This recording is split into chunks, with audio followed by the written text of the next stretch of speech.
Hi, everyone. Thank you for joining us today for a special event panel that, I won't lie, many of our members and people in the general public have been asking for us to do for years. Today, we are going to demystify the awards of excellence. It's been roughly a month since the winners of the 2023 awards have been announced, and I'd like to quickly congratulate 3 CWC members who won.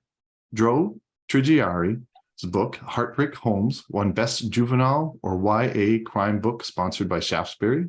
Craig H. Bowlesby's story, The Girl Who Only Was 3/4 Dead, took home the prize for Best Crime Short Story, sponsored by Mystery Magazine. And Anthony Badolka, Going to Beautiful, won the prestigious Best Crime Novel, sponsored by Rakuten Kobo. Congratulations to them and all the other winners of the Awards of Excellence. And I'll have a link at the end of this video going directly to the awards ceremony, and we can also provide a list to all the winners. We've gathered an excellent panel for you today, and to moderate, we've actually invited a professional, Therese Greenwood, to take the helm. Therese has worked as a reporter and editor and spent a decade as a CBC correspondent. Her feature stories and columns appear regularly in the national news publications, and she is a frequent commentator on issues related to both wildfires and crime fiction. She has a master's degree in journalism, far more qualified than I am. So take it away, Therese. Oh, thank you so much for that lovely introduction, Eric. Now I have to live up to it, so I'll do my best. You know what I think what might be a good way to start is Ludvica Boota, who is our awards manager. If you wouldn't mind just giving us a quick history of the awards, how they came about, and what they are today. Sure, not a problem. So the Crime Writers of Canada Awards of Excellence recognizes the best in mystery, crime, suspense, fiction, and crime nonfiction by Canadian authors, but that also includes citizens abroad who are Canadians and new residents as well who are Canadian residents. It was first awarded in 1984, and that was for works that were published in 1983. And we only started off with one category. So we had Best Crime Novel, and now we have a total of 10 categories. Oh, exciting. And so that's fantastic. I have been a member for a while myself, and I think when I started, there were maybe 5 or 6 categories. So it's been exciting watching it grow like that. I'm going to ask Jayne Barnard, who's our jury selection chair. Jayne, 10 novels or 10 categories. How do you put together juries to participate in judging who are going to be the winners of our awards? Well, that is quite a process, Therese. First, we start the previous year rounding up volunteers, people who are interested, approaching figures in the book industry who would be valuable jurors or who are subject area experts for the nonfiction category. Then we take all of those people, we send them all the basic information and our best guess as to how many books they can expect in a category that they won't actually know for sure until about 8 months later, depending on how many books get published that are in that category this year, and then how many the publishers or the authors submit. And after that, the jury selection committee goes through all of those and winnows out the people with the best, most relevant life experience and or professional qualifications to make a good juror, which of course leads right into what does make a good juror. And I don't know if you want to go into that right now or if you want to stick to the process, but anyway, we winnow down the pool. We approach our top list of jurors and ask them to pick the top 3 categories that they would like to be a juror in, and then we try to assign them their top pick, and then we go down to the second tier and fill in from that. Sure. So 2 questions for you, Jayne. Do you have to be Canadian to be a judge, and do you have to be a member of the Crime Writers of Canada to be a judge? You do not have to be a member of the Crime Writers of Canada, and that's important because we don't have a lot of really brilliant French reading, crime writing, experienced members to choose from, and we never put a juror on the same jury twice in a row. So we go through our small pool of French-speaking readers, and I'll put a pitch in here. If you are a French-speaking devotee of crime fiction or true crime fiction, please, we want to hear from you. So that was one question. You don't have to be Canadian, but we really try to go Canadian first. So well, I'm very happy to hear, on behalf of all Canadians, I'm happy to hear that, and on behalf of all Canadian crime writers. So when you're winnowing these groups down, you've got the 10 categories. Are you ever surprised by the categories that people want to judge, or do they usually fit into where you think they're going to want to go? sometimes they really surprise me. People who, for example, we get a little bit of crossover from the science fiction community, and thus we have some pre-Aurora winners who end up in our jury pool. And we think of them as primarily science fiction writers and readers. And then when their application comes in, or their information form comes in, it's filled with all of the list of crime writers whose books they adore and have been reading faithfully for 30 years. And they have very strong preferences for traditional mystery, or they're really patriotic and they want to do the best crime novel set in Canada, or they just love short crime stories, which is an acquired taste for some people, and that's what they want to do. And of course, you know, if we get previous award winners and really high profile jurors, we want them to be in the categories that they want. That's awesome. Actually, maybe this would be a good time, Ludvica, for you to give it. Can you give us a rundown of what the categories are? Yes, I can. So the first one we have, of course, is the best crime novel. And that one is sponsored currently by Rakuten Kobo. And roughly, just to give people an idea, while we're talking, we do get about anywhere between 60 to about 80 books in terms of volume. That actually used to just for that category, Ludvica? 80 just books? currently for the last 2 years, but previously when Wow. we just had that category, we used to get over 100 books for that particular category. And then we split that category up. So the first split we did in 2021, where we have the Howard Engel Award for Best Mystery Set in Canada. And that is sponsored by currently by Charlotte Engel, Howard Engel's daughter, as well as CWC. For a total Howard Engel, of course, one of the founding members of the Crime Radar of Canada, and a hero to all of us, I think. That is correct. And I believe he was also a part of the few individuals that started the awards back in the 80s as well. So that's what I heard too. Yeah.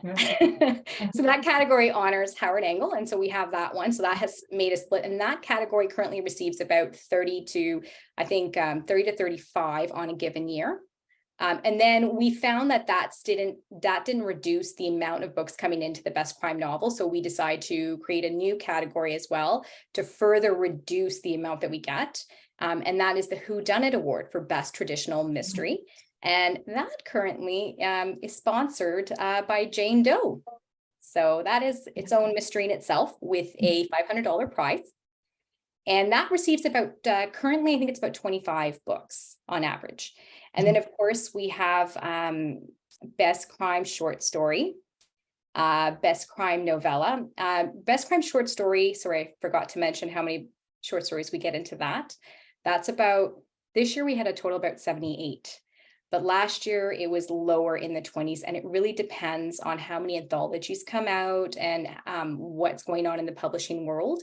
So this year it was a high volume of short stories that came in due to a couple of really great anthologies that came out.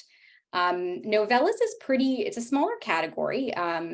So you get about, I'd say you get anywhere about 5 to 10 in there usually. It's not one of our bigger categories. And then of course there's Best Crime First. So that one is currently sponsored by Melody Campbell for $1,000. And that one gets about 20 or so on average. And thank you, Melody, also a Crime Writers of Canada, a very active member of Crime Writers of Canada. correct, very long-standing member too. That's right. And a wonderful writer. So she sponsors that award currently. And then we have, of course, Best Nonfiction, which I believe currently is sponsored by David Simpson, LLP in Hamilton. And that is for $300. That gets about 15 to about 18 books for the nonfiction. And then we have, of course, the Best Crime YA novel. And that one is sponsored by Shaftesbury for $500.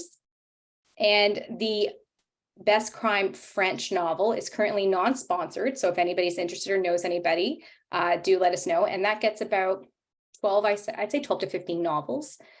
And then the last one, I believe, because I did think I went through all of them, but if I'm missing something, do remind me, anybody. It's the Best Unpublished Manuscript. And that was actually started by Louise Penny back in 2007, from my understanding, who initiated this endeavor for, she really wanted to support aspiring author or writers. And this was a way to further encourage them. And that is currently sponsored right now by ECW Press. And they, it's for $500. And true story for all the unpublished authors who are watching this, that's how Louise Penny got her start, was she won an unpublished novel contest, I believe. I think it was the debut dagger. She might not even have won. I think she might have just placed in it. So that's how much a contest like this can actually help you launch your career if you're just starting out, I believe. There's also something interesting about that particular award that I really appreciate, thanks to ECW, and Dundurn Press did this as well, because they sponsored that award for many years prior to ECW. They provide us, before Dundurn Press would read the 5 shortlisted finalists, one of the editors would go ahead and read those, and they had the option to pick them up or not, but you would get some feedback from them. Now we have ECW, and the way the award runs for the unpublished categories, that's done on a scorecard method. So now we have, for the first round, you've got 3 judges that are chosen by the jury selection committee. That'll go ahead and read all the entries. And usually there's about 38 to 45 entries, I would say, on a given year. They'll read the entries and they'll score them, but they'll also provide feedback.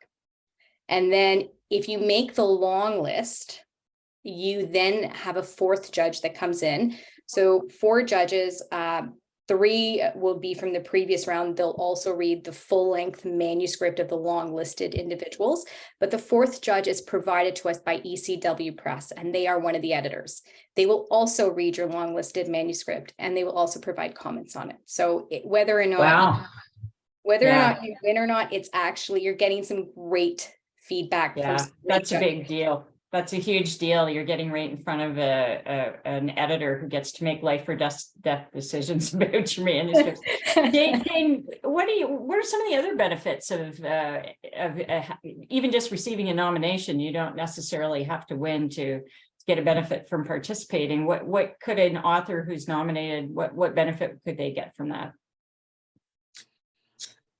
Well, first of all, the bragging rights, the social media, the congratulations of their friends. But I think most importantly, if you make the long list, and I'm speaking from experience because I hit the long list first, I think in 2008, was what it tells you is that you're on track, that literally a jury of your peers has seen your crime writing and found something valuable in it. And you know, that's an incredible boost for a starting writer who has really no idea whether they're groping in the dark and should just give up and go plant geraniums, or whether their personal enjoyment is going to be reflected ultimately in a reader's enjoyment. So even getting long-listed is a huge personal validation. Getting shortlisted, as Ludvica said, gets you read not only by the whole jury, but it gets you seen by a publishing industry editor who is right up there on the latest trends. And so if you get past her onto the short list, You can put that in every query letter you ever send, and you're much more likely to get an agent, and you're much more likely to get taken seriously, even if you're sending out short stories to magazines. That is getting on the long or short list is an acknowledgement to the entire publishing industry that you have been found worthy of a closer look. And in this very crowded marketplace where there are millions of authors trying to get published, any little edge like that is huge. Absolutely. I have to, as someone who's been nominated a few times too, as soon as you get that nomination, and also here's a little secret. I'm going to tell everybody a little secret. Most people can't remember whether you won or not once you've been nominated. So that's an added bonus. And I personally, I don't correct them, but that's how honest you are. But Ludvica, what do you think are the most common questions that you get about the awards by people who are new to the game? Like, what's the number one thing that they want to know? Are we talking about people who are looking to join as judges? New authors who are wondering, entering their yeah. Honestly, the number one question I get asked is, how many books am I supposed to be sending in?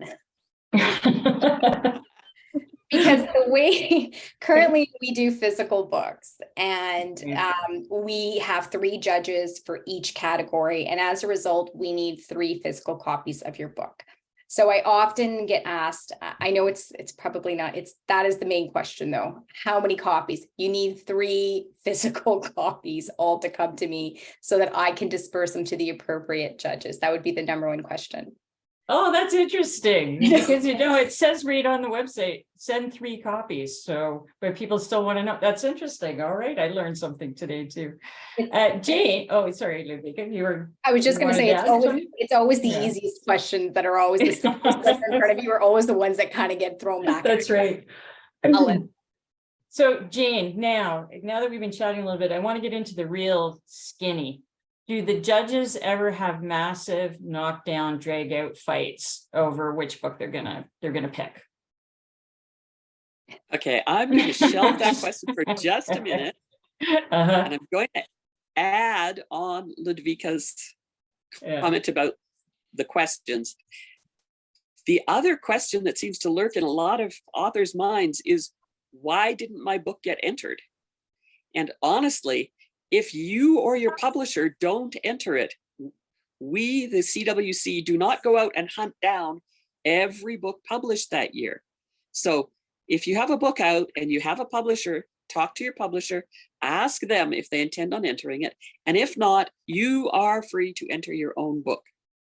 So I just want to make that clear. But know which category.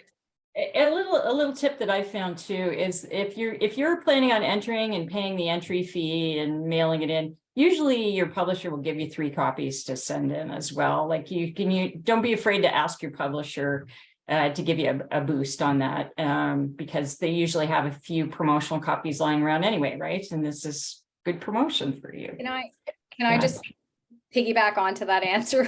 Yeah. I was just going to say, you're absolutely right. One of the other things that I think that people should also know, if you want to go ahead and pay the fee because you're a CWC member, and CWC members do get a break on the fee, there is a discount. And maybe you could mention how much, like, what is the fee, Ludvica? I'm not entirely sure for this year what it's going to be as it will calculate it. So I'm going to say check back on the website. Inflation. I don't want to give the wrong numbers out. Right. But I think it was. It's not onerous. I would say, like it was 30, I think that with the discount it was 33 and some change this year, but I can't guarantee that that's going to be the case going forward in September. But it's not $500 or $1,000. No, it's the regular price is $45 per book. And then there's different pricing for whether or not if it's a short story or novella. But the only thing I was going to say was that if you choose to go ahead and pay the fee, you can go do so, and you can enter your book in yourself, but your publisher can send it to directly to me from a different address. Like I can marry up the books and the entry. That's never an issue. You just need to simply email me and let me know that I'm expecting something from your publisher versus it coming from you. And if there's ever a question about that, feel free to email me directly and ask. There is never a dumb question, as people say, right? So Right. if you're confused, let me know. Right. And we were talking about the benefits, of a nomination. And it benefits you, but it also benefits your publisher, right? Because they get recognized from their peers that they're publishing material that's, worthy of being nominated for an award of excellence. So they'll work with you on it, I think, is maybe the thing to remember. Now, Ludvica, have you ever experienced a knockdown drag out fight with judges who just can't agree on which is the book? I know that's why we have 3, but if you have 3 different opinions, then you can't get 2 to 1. Right. I have not come across, so I started with the awards in 2019. That was the first award season that I was on or managing.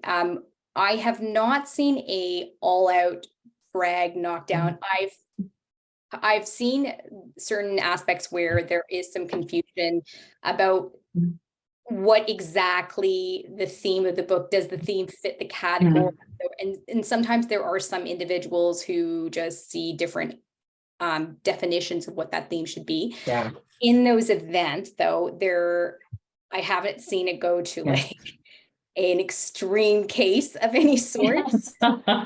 Usually they will come to the jury, they'll come to me, and they'll ask me like, okay, so we have 2 people that are thinking in this respect. We have one person that thinks like, what exactly are we looking for? What are we do give them a set of guidelines. Every judging panel has a set of guidelines that they can look at, and there are specific instructions, and they are pretty general instructions, however, but they do give definitions and themes for what constitutes nonfiction, or what is a whodunit mystery novel, what sort of are the parameters.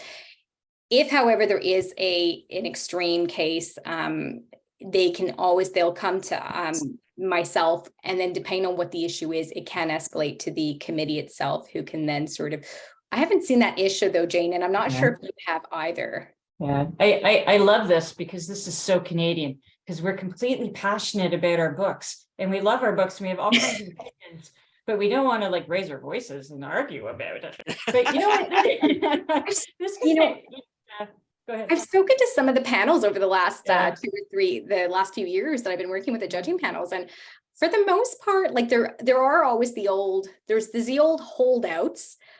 But you're right. I don't know if it's a Canadian thing, but we harmoniously agree at the end, or we agree to disagree. That's what. Yeah. That's right. We love also to drive to collaboration. Somehow That's I haven't. Interesting. Sorry, That's an interesting choice of words, collaboration.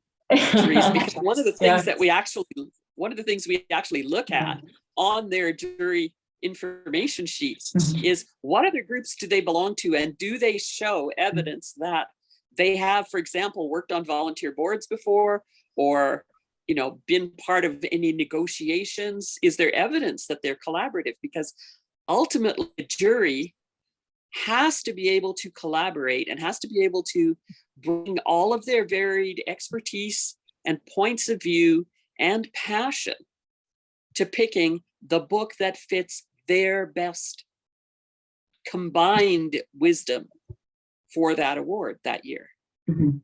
And that's a really interesting point, Jayne, because you often hear in any awards that I've been involved with, you often hear people say, "Oh, the judges will never pick this," or "the judges will never pick that," or "they only go for this." And I've been on these committees where we couldn't agree on what toppings we wanted on the pizza we were having while we were discussing the book. So it's important, I think, that our people who are entering their books know these are incredibly fulsome conversations, right, Jayne? Like there's lots of discussion about what book is going to win. It's never a done deal, correct? It's never a done deal until all the jury has signed off to Ludvica that this is our shortlist and this is our winner out of that shortlist. And some juries, now we leave a little bit of flex for the juries, because the juries are all across Canada, all time zones, all age groups, all professional backgrounds. So we have to leave them a lot of leeway in how they communicate through the process, because we can't dictate volunteers to all do things this particular way. Everybody, especially nowadays with so many people in the gig economy. And if we want younger jurors, we have to appreciate that they're not all working 9 to 5 or retired. So we give them a lot of flexibility in how they communicate, and most jurors seize on that because they all love talking about books. And honestly, it's a great perk to be able to have this private exclusive book club that you can be secret about with just your 3. And so people will communicate by email back and forth. Some set up Google documents where they can all just chip in on the as they're reading through various books. They put their thoughts in one place. And then others don't communicate until they have a Zoom call after they've read everything. And then they all send in, this is my top 5. And then they start the real horse trading, face-to-face over Zoom. Horse trading is a really good description of it, because I've been a judge a few times, and usually you come in, you know, and again, I've done it in all those different scenarios you've described. I've done it through Zoom meetings. I've done it in person. I've done it where we've all rated books. I've done it where we've all, one year I did it where we all read the opening paragraphs and then sorted them into piles and then went from there, I think for something, just for fun. But there's a wide variety of the, like, no 2 judging experiences have been the same for me, certainly. Like because you're always with a different mix of people and different people with different perspectives and things like that, but it is a really, like, I encourage anybody who's interested in doing it. It also gives you a very quick overview of what's trending in the market, because you see what's coming in. And in the category that I judged this year, if you don't mind me talking a little bit about myself, but one of the other women and I were noting it, we were in the nonfiction category, and there was just an abundance of books about violence against women. And so you see that trend coming up again, and it's kind of reflecting societal trends, and it can get as deep as you want it to get, maybe not when you're judging the humorous mystery one. Maybe that one doesn't kind of go like this. But what kind of comments do you hear back, Jayne, from the judges who have done it? Like, I know you do some feedback loops. What do people like about it? Well, the top one is getting to discuss with people who've really in-depth read the same books you have. Most people really love that. They love the idea of volunteering in a field they're passionate about. They really like getting exposed to books they wouldn't necessarily have picked up for themselves. In every category, there's some surprise book.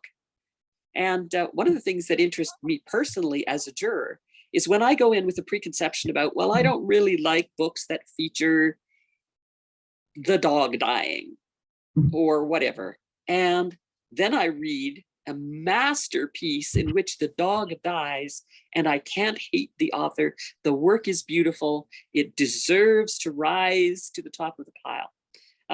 And another, again, thing that I personally like as a juror is when another juror can convince me that I've overlooked something in a book, something of real merit.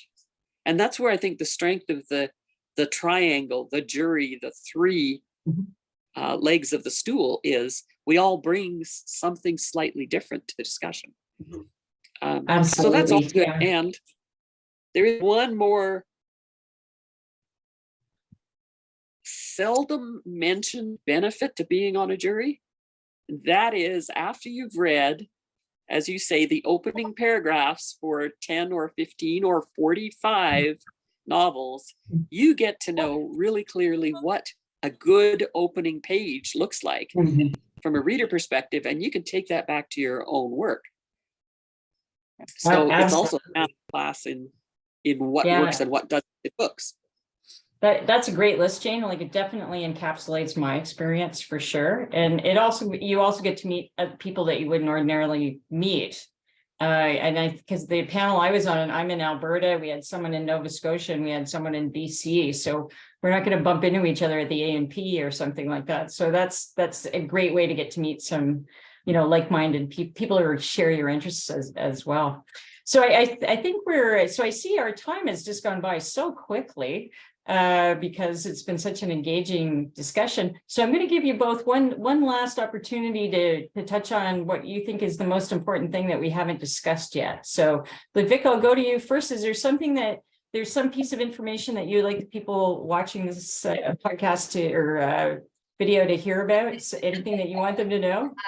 There is, we've got this year, like before we were doing physical books, I think the big thing to mention this year is that if you are interested in becoming a judge, or you're interested in reading a ton of books, we'd love to have you on board. And we usually do our call outs in August. August and September is where we sort of start. We do not have an end date. We simply continue to recruit until we filled all the positions. So even if you think you're late on the game, go ahead, send me an email, grab the application off online once it's finally up, of course, and put in your three. We try as best we can to match you with your 3 favorite categories. But like you both have mentioned in your answers about, the benefits about being a judge, sometimes we can't get you into your favorite, but because of your background, you might be better suited. We think maybe into nonfiction or maybe YA because you're a teacher or something like. And you might end up reading a bunch of books or in a category that you never thought you would and find yourself enjoying it, even though it wasn't one of your 3. So I honestly say, if you enjoy reading, you want to connect with the community, you want to do some volunteer, or you just want a box of books, go ahead, check back on the website in September, I would say probably is the best bet. We have our applications up. We do our call outs then. But I just remembered one last thing. I said box of books. However, we are moving towards PDF books now. So we will no longer, this year we're rolling out, which will be the first year we've ever done it. We are going to go completely PDF or completely digital submissions. So we will no longer be doing the physical copy of the books, which for people who are entering, it'll be a little bit of a break off shipping costs and stuff. And also for those individuals who are judges, it'll be easier for you to get the books because we'll all be transferred online. And all that information will be available to you online on how we're going to be doing this. So check back. Interesting change. We'll have to do another interview a year from now and see how it went. And sure. And Jayne, just to make sure it's clear to everybody, the judges change every year, right? We don't have the same judges coming back year after year and picking their favorites. It's always a new crew, correct? Exactly. You have to leave at least a 1-year gap before, for example, serving on the YA jury again, and try to mix it up as much as possible.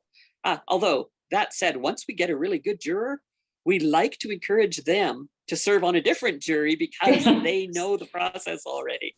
That's right. Yeah. And is there one thing? Yeah. Oh, sorry. Go ahead, Jay. Yeah.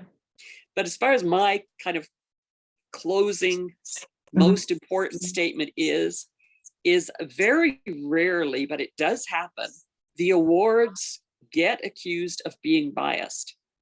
And so I want to address biased towards only the big publishing houses get awards, or you don't like books with LGBTQ themes, or whatever the particular bias is. And so how we have developed over the almost 30 years now, I guess, is first of all, we actively recruit from underrepresented communities. We, as you've heard already, the juries are selected fresh every year from among the whole pool of readers, authors, previous award winners, and industry professionals from all across Canada, from all age ranges 18 and up. And additionally, the jurors often don't live, in fact, we make a point of trying to select jurors who don't live in the same geographical region so that we get as wide a range on every single jury of opinions and experiences and relevant insight. And honestly, because we're Canadian, in general, I think it goes back to, we have a collaborative approach. And even if one person came up and said, I hate this book because it's got a gay person in it, I have never yet seen a jury where the other two wouldn't say that's not a valid reason for disliking the book. Talk to me about the writing, talk to me about the story structure, talk to me about the characters. Don't talk to me about this thing that is external to the world of the book. And so that has never actually come up as a reason why a jury has had problems. Yeah, well, I thank you. I'm glad you cleared that up and shared that with everyone. And certainly we've seen, as I've been a member, you know, for a few years of the crime writers, I've seen more and more diversity. We still have a long way to go, but we're definitely seeing a more diverse category of books for sure that are being entered for the awards. So it's exciting, and a lot of young writers coming up that are really exciting to watch and see where their careers are going to go.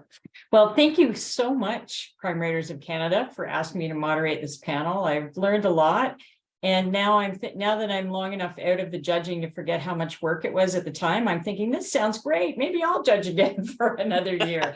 We'd love to have you on board again. Feel free. Well, thank you so much. And thanks for spending some time with me tonight to talk about books. It's always a pleasure. Thank you. Thank you, Therese.